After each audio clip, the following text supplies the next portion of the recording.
Sejarah Hari Gunung Internasional. Tahu gak kalian kalau hari ini tepat tanggal 11 Desember diperingati sebagai Hari Gunung Internasional. Dikutip dari PBB, peringatan Hari Gunung Internasional berawal dari konferensi PBB mengenai pengelolaan ekosistem rapuh pembangunan gunung berkelanjutan yang digelar pada tahun 1992. Konferensi ini merupakan bagian dari Agenda 21 yaitu Konferensi Lingkungan dan Pembangunan. Diketahui, agenda tersebut merupakan program PBB untuk menangani permasalahan lingkungan dan pembangunan di seluruh dunia. Permasalahan lingkungan ini sudah menjadi fokus dari PBB, sehingga PBB menaruh perhatian pada kelestarian gunung-gunung yang berada di bawah ancaman perubahan iklim dan eksploitasi alam secara berlebihan. Dikutip dari laman Food and Agriculture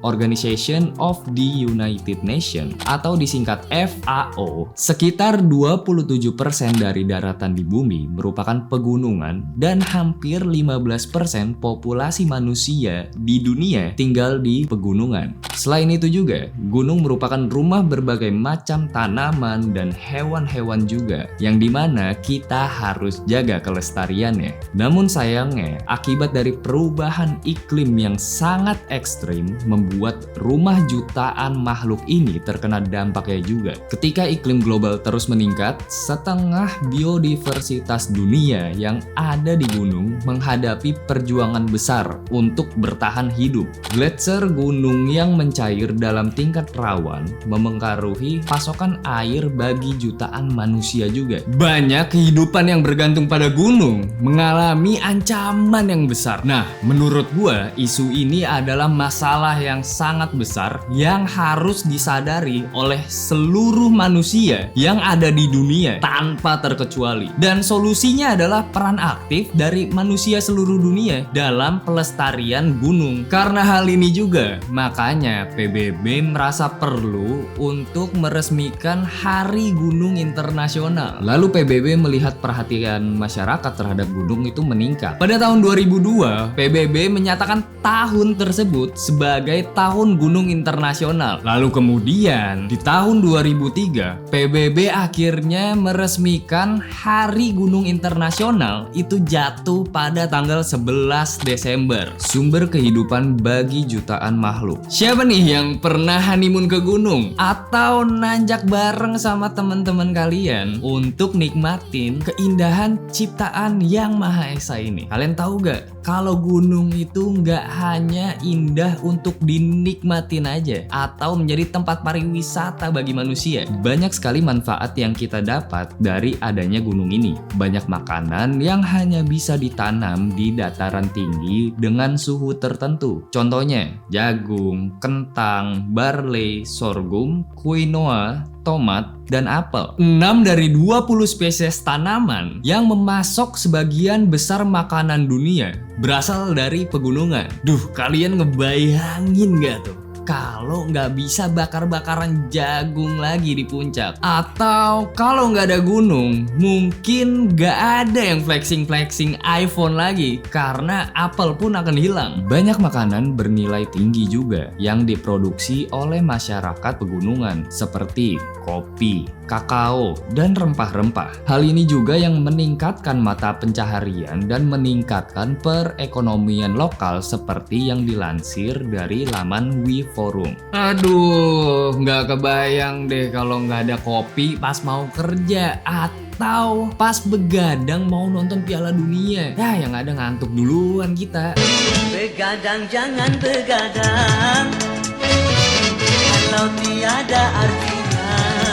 Wah, kalau kita nggak jaga kelestarian gunung, bisa-bisa kita beneran sengsara. Minimal beberapa ratus tahun ke depan lah. Tapi nggak cuma sampai situ aja. Gunung juga disebut sebagai menara air dunia. Dikutip dari prb.org, hampir semua sungai besar bersumber di pegunungan. Dan lebih dari setengah populasi manusia di dunia bergantung pada air yang ada di sungai ini untuk irigasi, industri, dan generator listrik tenaga air. Selain jadi tempat hidup bagi manusia dan tanaman, kita juga nggak boleh lupa nih, kalau gunung itu adalah rumah bagi banyak hewan. Banyak hewan dan tumbuhan yang hampir punah akibat dari perubahan iklim yang sangat ekstrim atau ulah manusia yang merusak rumah mereka. Karena hal ini, akhirnya UNESCO berupaya mendorong identifikasi, perlindungan, dan pelestarian warisan budaya dan alam di seluruh dunia yang dianggap memiliki nilai luar biasa bagi kemanusiaan. Hal ini diwujudkan dalam sebuah perjanjian internasional yang disebut sebagai Convention Concerning the Protection of the World Cultural and Natural Heritage yang diadopsi oleh UNESCO pada tahun 1972. Indonesia memiliki 50 taman nasional yang dikelola oleh Kementerian Lingkungan Hidup dan Kehutanan. Dikutip dari regional.kompas.com, dari 50 taman nasional hanya ada 6 taman nasional yang dinyatakan sebagai situs warisan dunia oleh UNESCO, yaitu Taman Nasional Lorentz di Papua, Taman Nasional Komodo di NTT, Taman Nasional Kerinci Seblat di Sumatera Selatan, Taman Nasional Ujung Kulon di Banten, Taman Nasional Bukit Barisan di Lampung, dan Taman Nasional Gunung Leser di Sumatera Utara. Tahu gak kalian? Dikutip dari dream.co.id, ada sekitar 15-20% wisatawan memilih berlibur ke gunung. Ini menurut hitungan secara global, atau sekitar kurang lebihnya ya 117 juta orang memutuskan untuk berlibur ke pegunungan. Bagi para pendaki gunung, manfaat gunung sebagai objek wisata itu seperti separuh dari jiwanya, karena dengan mendaki gunung akan didapatkan beragam pengetahuan dan pengalaman berharga. Dan buat kalian wajib juga tahu nih, kalau saat kita mendaki gunung ada istilah-istilah kata yang biasanya kita pakai. Yang pertama, ada hiking. Hiking biasanya dipakai saat kita ingin mendaki gunung. Padahal untuk berjalan ke arah danau atau air terjun aja itu juga bisa disebut sebagai hiking. Yang kedua, ada logistik. Nah, logistik ini artinya adalah persediaan makanan saat kita mendaki gunung. Lalu yang ketiga, tektok. Nah, tektok itu artinya pergi ke gunung itu bolak-balik langsung tanpa kemah, tanpa tidur di gunung. Lalu selanjutnya ada MDPL. MDPL itu adalah satuan ukuran dalam meter di atas permukaan laut. Lalu yang kelima ada HIPO atau kepanjangannya hipotermia. Digunakan saat ada pendaki yang mengalami gejala menggigil, pucat, tidak sadarkan diri, denyut nadi yang rendah atau melemah karena kekurangan konsumsi kalori yang tinggi atau kedinginan. Lalu yang keenam ada shelter. Shelter itu tempat singgah yang dibuat oleh para pendaki gunung untuk bermalam, kayak kalian saat membuat tenda di pegunungan. Lalu selanjutnya ada leader and sweeper. Leader ini adalah orang yang biasanya ada di paling depan dan berpengetahuan lebih luas biasanya. Lalu sweeper adalah orang yang tugasnya berada di paling belakang, yang biasanya untuk menjaga kelompok tersebut. Lalu ada bonus.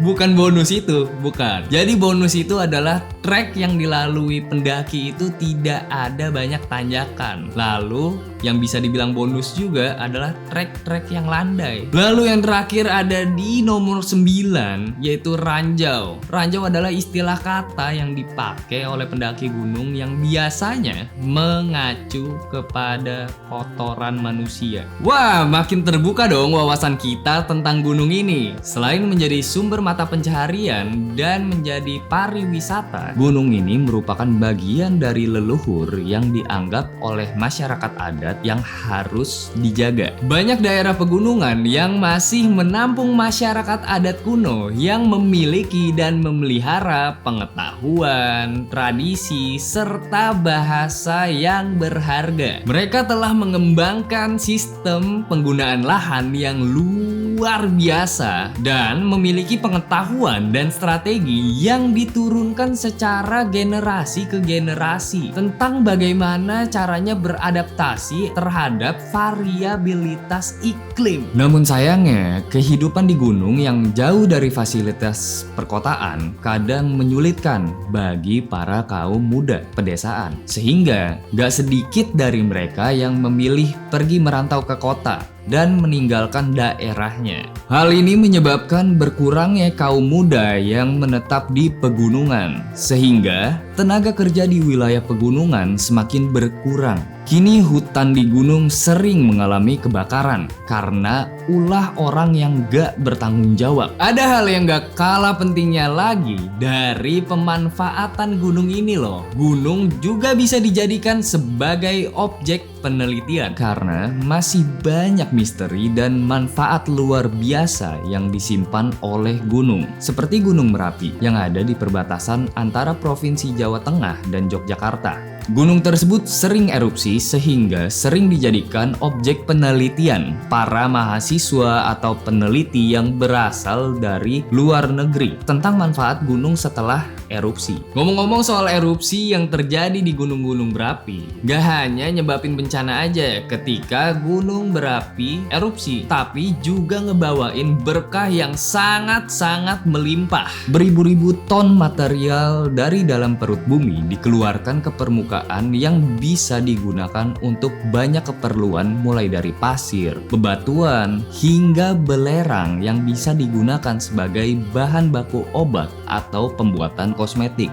Selain itu juga, tanah yang ada di sekitaran gunung adalah tanah yang paling subur, terutama yang ada pada gunung berapi. Di Pulau Jawa terkenal dengan tanahnya yang subur karena keberadaan banyak gunung api pada daerah tersebut. Abu vulkanik yang dihasilkan pada saat erupsi nantinya akan menyebar ke beberapa wilayah sekitar pegunungan, kemudian membuat tanah menjadi subur. Gak ada bisa-bisa deh kalau ngebahas ciptaan Tuhan yang Maha Esa ini. Tapi jangan lupa satu hal lagi, tanpa gunung tidak ada yang namanya angin lembah dan angin gunung. Masyarakat tentu membutuhkan angin lembah dan angin gunung karena angin akan membawakan uap air sehingga menyebabkan hujan. Bener-bener deh, kita harus bersyukur banget karena kita hidup di tanah Indonesia tercinta ini. Tanah di mana-mana subur, sampai Kus Plus aja bilang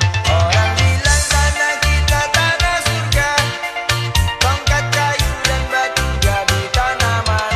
tapi kenapa ya bisa banyak pegunungan di Indonesia? Dikutip dari buku 50 kegiatan seru sains dan elektronika pada tahun 2020 yang ditulis oleh Delima Ayu Saraswati dan Setia Wardana, Indonesia memiliki banyak gunung karena berada di atas 3 lempeng tektonik, yaitu Eurasia, Indo-Australia, dan Pasifik. Jadi gimana menurut kalian video kali ini? Terus kalian punya pengalaman menarik gak di gunung? Nah, silakan komentar di bawah ya. Jika kalian juga mempunyai saran-saran atau topik-topik menariknya yang mau kita bahas di sini, komentar juga di bawah. I'm signing out and peace.